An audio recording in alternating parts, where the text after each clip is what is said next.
Hello guys, welcome back to my channel. Good morning, কেমন আছো? আশা করি তোমরা সবাই ভালো আছো। আর আমরা চলে এসেছি, এখন বাজে সকাল 9টা। এখন থেকে ব্লগটা স্টার্ট করে দিয়েছি। তো ছেলে পড়তে বসে গেছে আন্টির কাছে, আর আমি দেখো চুলটা একটু শুকোতে আসলাম। আর চুলটা প্রচণ্ড ভেজে, আর শ্যাম্পু করে নিয়েছি। চুলটা না শুকলে চুলটা উঠে আসবে, তার জন্য চিরুনিও করতে পারছি না। তো চলো বন্ধুরা, আজকে আমি সারাদিন কী করবো সেটাই তোমাদেরকে শেয়ার করা। ছাদে কি সুন্দর রোদরা দেখো, পাশে কত সুন্দর লাগছে গাছপালাগুলো, ওইগুলো। তো চলো দেখিয়ে দিলাম তোমাদেরকে, শেয়ার করলাম যতটুকু পারবো। আর তো চলো স্কিপ না করে আমার ভিডিওটার সাথে থাকা অনুরোধ রইলো তোমাদেরকে। আর একটা করে লাইক করে দেবে বন্ধুরা, অনেকে লাইক করতে ভুলে যাচ্ছে, কিন্তু কমেন্টে ভরে যাচ্ছে কমেন্ট বক্স, তাই না? তো চলো স্নান টান করা গেলে তারপর কী করলাম সেটা শেয়ার করে। দেখো আমি যেহেতু অনেক সকাল সকাল স্নান করিনি, তো আমার জামা কাপড় প্রায় শুকিয়ে গেছে। কিন্তু পরে আমি এসে নিয়ে যাবো। এখানে দেখো আমার সোনা বাবার জলটা রোদে দিয়ে দিয়েছি।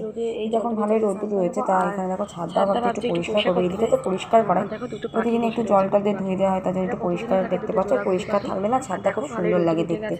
আমাদের ছাদটা অনেকটাই বড়, জানো তো। এখানে যে ফুলের যত্ন নিতে হয়, ছেলে যা দুষ্টু, আর ফুলের যত্ন করবো কি করে। এই ছোট্ট ফুলকে যত্ন করতে করতে আমার সময় চলে যাচ্ছে। যাই হোক, অনেক কথা বলে গেলাম, তারপর চলো ঠাকুর ঘরে যাওয়া যাক। দেখো বন্ধুরা, প্রতিদিনের মতন চলে আসলাম ঠাকুর ঘরে। তো আমার পুজো করা হয়ে গেছে, আর পুজোর প্রসাদটা তো আমার সোনা বাবা খেয়ে নেয়, তোমরা জানো, সেটা বলে দিলাম। আর তো ওই তো ছোট্ট সোনা গোপাল আমার। তো চলো, আরও তুলসী পাতাগুলো সারা, তুলসী পাতাগুলো একদিকে সাইড করেছি, যেহেতু প্রসাদে ফুলের ইয়ে, তো তাই আমি এটা শুকে দিলাম। আর তুলসী পাতা তো খাওয়া খুবই ভালো, বাচ্চা বড় সবার জন্য, তাই না? মেয়ে দিয়ে খেতে বলে কাশি সর্দি কমে যায়। সেটা একটু শেয়ার করে দিলাম তোমাদেরকে। আর সকালবেলা যে আমি রান্নাঘরে চলে যাবো, যে ব্রেকফাস্ট বানাতে হবে, তো দেখতে পাচ্ছ বন্ধুরা, এটা একটা ব্যাটার। বলতো কিসের ব্যাটার? আজকে বানাবো কোলা রুটি। তো আমি এটা করেছি, তো আটা প্লাস ময়দা, আটা দিয়ে করছি। দেখতে পাচ্ছ পেঁয়াজ কুচি, লঙ্কা দিয়ে একদম গোলা রুটি। প্রথম গোলা রুটিটা ভালো হয়নি, লাস্টেরটা ভালো হয়নি, তো আমি তাও চেষ্টা করছি। তো দেখো এদিকে কিন্তু ভাতটা ফুটছে, আমি ভাতটা বসিয়ে দিয়েছি। শাশুড়িমা বাইরে কাজ করছে, তো ভাবলাম দুজনে মিলেমিশেই রান্নাটা করিনি। তো দেখো তারপর গোলারুটিগুলো কিন্তু খুব সুন্দর হয়েছে। এখানে দুটো গোলারুটি আর একটা রুটি ছিল, সেটাকে আমি পরোটার মতন ভেজে নিয়েছি। সকালে এটা হচ্ছে ব্রেকফাস্ট করবো, আর শাশুড়িমাকে সুন্দর সুন্দর গোলারুটিগুলো সার্ভ করে দিয়েছি। তো তারপর দেখো আজকে মাছ রান্না হবে, কাঁচকলা আলু দিয়ে মাছের ঝোল হবে। তো দেখতে পাচ্ছ, একটু ছবি তোমাদের দেখিয়ে দিলাম। দেখো কাঁচকলা করে কেটে নিয়েছি ভাবে। কাঁচকলা খেলে না খুব আয়রন হয়, তো বাট বেশি কাঁচকলা আমার খুবটা ভালো হয় না, তো খাওয়া দরকার খাই। যেহেতু শীতকালে তো তার পেঁয়াজ দিয়ে রান্না হবে, তো পেঁয়াজ দিয়ে রান্না হয়, জানো প্রতিটা তরকারিতে আমাদের শ্বশুরবাড়িতে পেঁয়াজের আইটেম থাকবে। তো সেইটাই কেটে কেটে দিয়েছে, তারপর ফিরে আসছে পরে।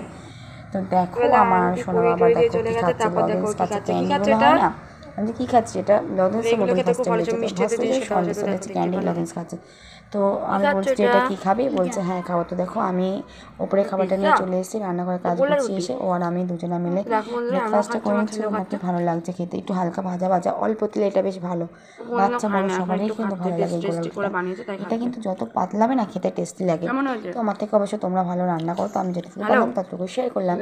তবে দুপুরে ভাত নিয়ে চলে এসেছেন। দেখো দুপুরে আজকে একজন ভাতই রান্না করা হয়েছে, এটা শাশুড়িমাই রান্না করছে। কাঁচকলাটার চাপে একদম, কাঁচকলা সবজির চাপে না মাছটা নিচে পড়ে গেছে। আজ রুই মাছ করা হয়েছে, এটাই শেয়ার করলাম। এটা আমি খেয়ে নেবো, যেহেতু খিদে খিদে পেয়ে গেছে। সকালবেলা ব্রেকফাস্টে তো একদম খেয়ে নিয়েছি, তো অনেকটা বেলা হয়ে গেছে, 2টো বাজে। তো আমি খাওয়া দাওয়া করিনি, তারপর তোমাদের সামনে ফিরে আসি। আর ঝোলটা খেতে না দুর্দান্ত টেস্টি হয়েছিল বন্ধুরা। তো চলো টাটা, ভালো থেকো, সুস্থ থেকো, দেখা হচ্ছে অন্য কোনো দিন অন্য কোনো ব্লগে। আর দেখো কয়েকটা ছবি শ্যুট করেছিলাম, যেহেতু শর্ট ভিডিও বানাচ্ছিলাম, তাই কয়েকটা ছবি শ্যুট করেছিলাম, সেগুলো তোমাদের মাঝে শেয়ার করলাম। তো চলো বন্ধুরা, টাটা, ভালো থেকো, সুস্থ থেকো, টাটা।